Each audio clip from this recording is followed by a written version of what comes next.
of Rock Nation, including you, Jay-Z. Yes. Yes. You who say you rose from the gutter, but you have traded and bartered the souls of young men. I want to see those fingers.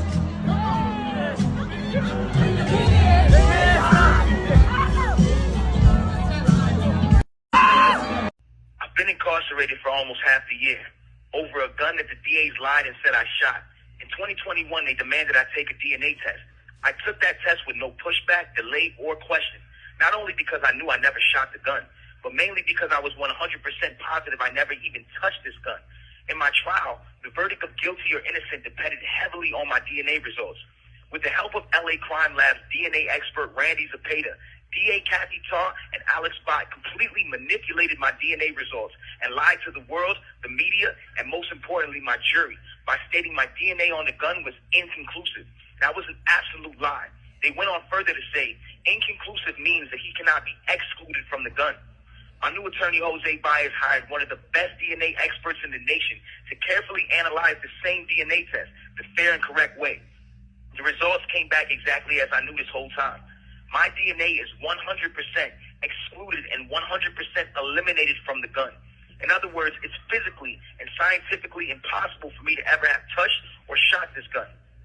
After the correct and careful analyzation of my DNA testing, not only did our expert find my DNA 100% excluded and non-existent on the gun, but what's worse was the invalid and illegal tactics the prosecution chose to attain the results used to convict me. Based on the fundamentals of my DNA test, the only possible way for the LA Crime Lab to come up with an inconclusive result would literally be to stop the testing before it finished or completed its final result, which would have and should have shown completely my full exclusion on the weapon. In other words, District Attorneys Kathy Tarr and Alex Bott lied to my jury with false, incorrect, and incomplete DNA results, violating my due process and my 14th Amendment rights. My faith, my prayers, and my highest hopes go to the Honorable Judge Hereford that on May 8th, he rules in favor of the United States Supreme Court law, returning me to my freedom, my family, and most importantly, the justice of a fair trial. Tory Lanez is about to be a free man. He proclaimed his innocence the entire time. However, the industry beat him down. The fans beat him down. But one person within the circumstances of it all never spoke out. The limousine driver. Tory Lanez cracked the code on how to sell music, and he was an independent artist. He rejected multiple record labels, including Jay-Z, Rockefeller Records. Tory Lanez may be coming home soon. So, who shot Megan Thee Stallion that night? Why wasn't the driver put on the stand during the trial? The driver has spoken. Numerous interviews, the driver said that he never seen Tory Lanez with a gun.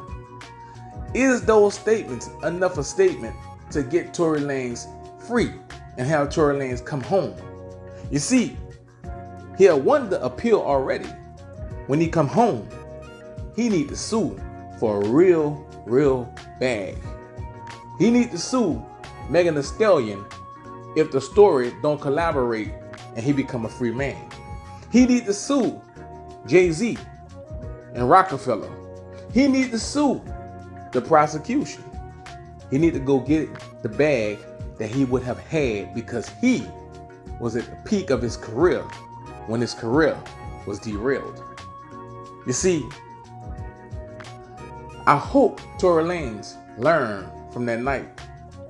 Don't put yourself in those type of situations. Don't put yourself in those type of circumstances. You know Megan Thee Stallion contract situation was sloppy with Jay Prince now. And she wanted to break free. And she wanted to go over there with Jay-Z and Beyonce now.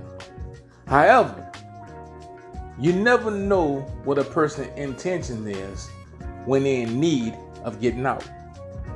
I told you guys in the video once before, the streets doesn't have a rule. So therefore, how can you follow the rules of the street? Salute.